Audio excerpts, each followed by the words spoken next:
This is a True Crime in Real Time update from True Crime Today and the Hidden Killers podcast.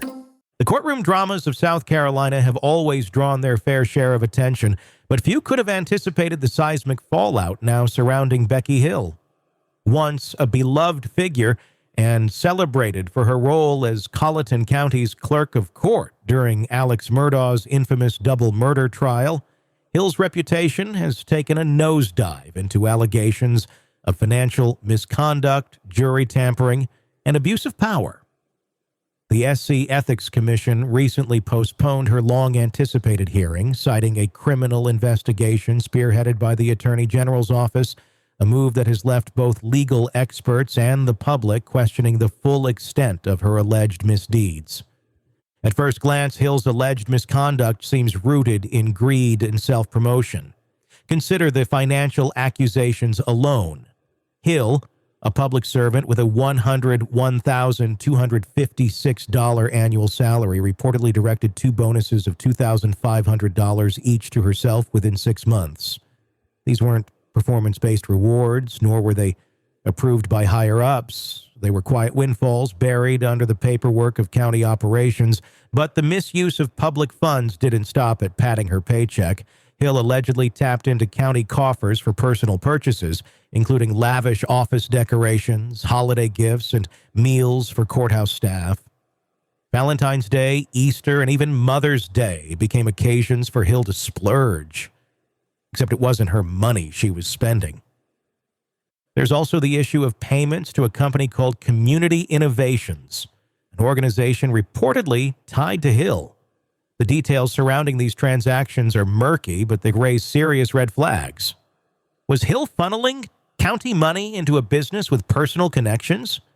It's a question the Attorney General's office now seeks to answer, and one that adds another layer of complexity to an already sprawling case. But Hill's financial escapades are just one facet of the scandal.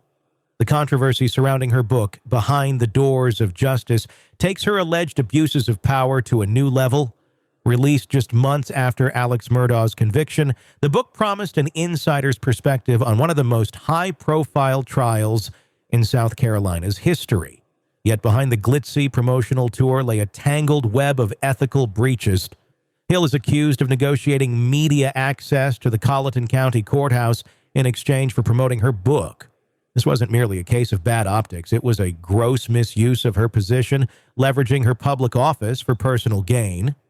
Adding insult to injury, Hill admitted to plagiarizing portions of her book from an unpublished BBC draft, a scandal that led to its swift withdrawal from publication.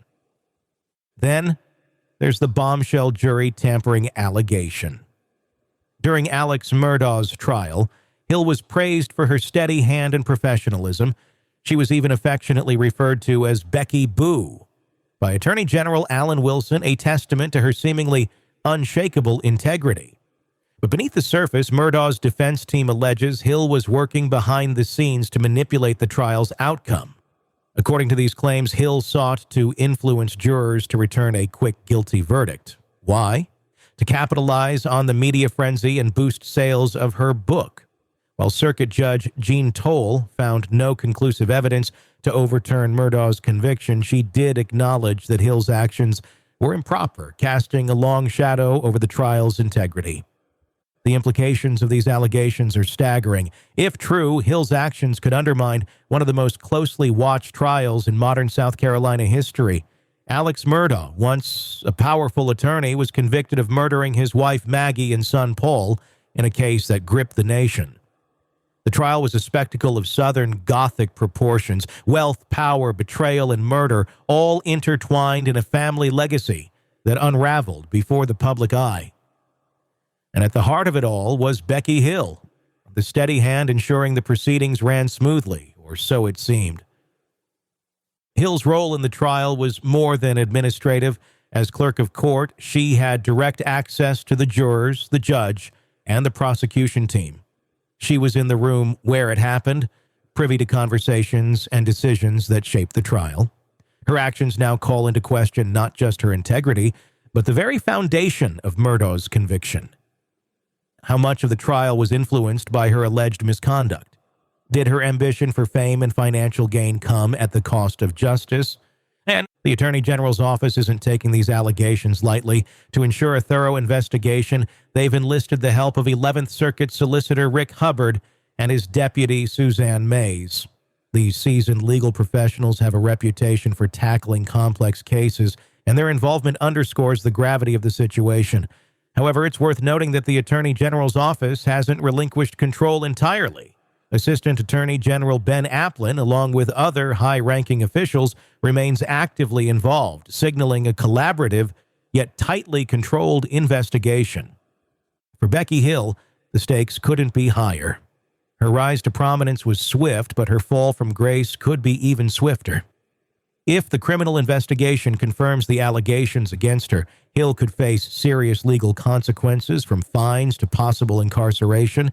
Beyond the personal ramifications, her case could serve as a landmark in South Carolina's judicial history, setting a precedent for how public officials are held accountable for ethical and legal violations. The ripple effects of Hill's alleged actions extend far beyond her own career. They cast a shadow over the Murdaugh trial, potentially opening the door for appeals and further legal challenges.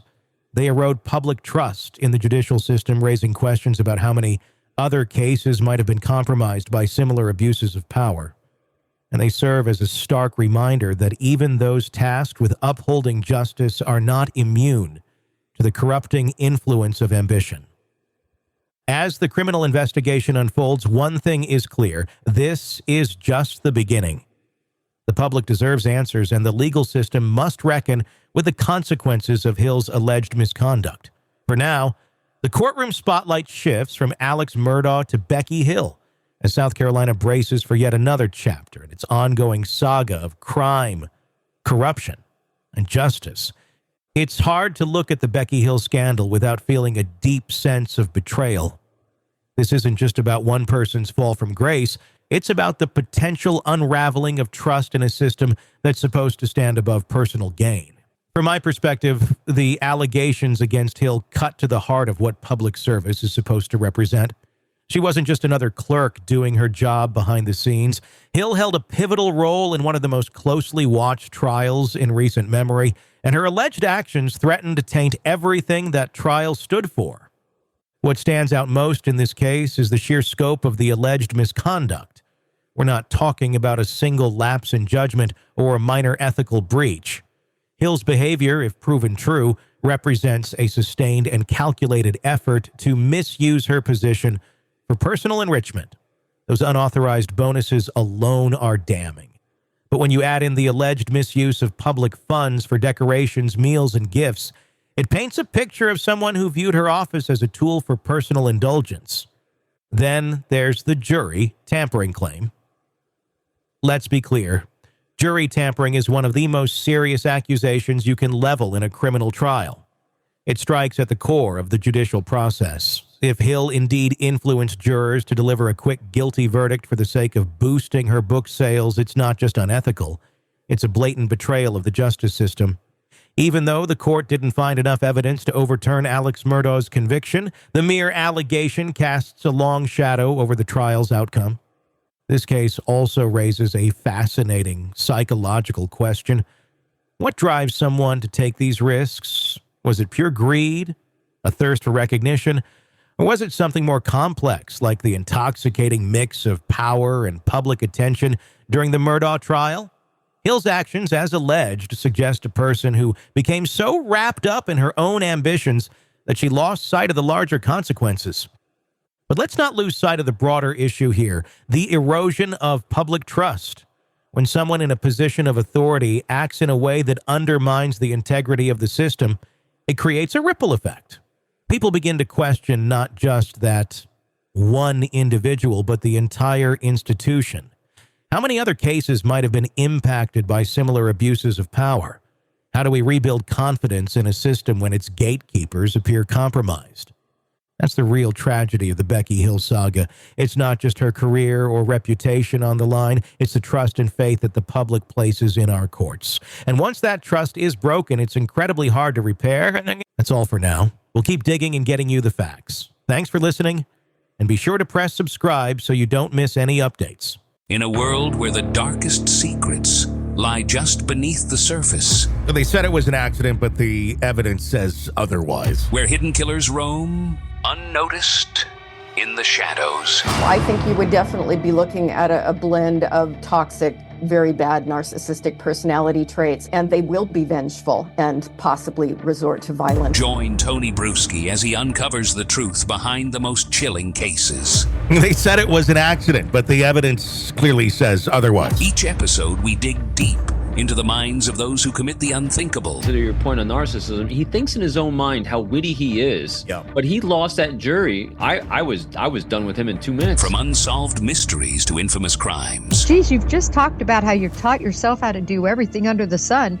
I bet you did a YouTube video, how to best kill somebody with a knife. Hidden Killers with Tony Brueski takes you where few dare to go. How does someone with such a dark secret go unnoticed for so long? With multiple new episodes every single day. We're not just telling stories, we're seeking justice. Listen now on Apple Podcasts or wherever you get your podcasts. Just search for Hidden Killers with Tony Brueski.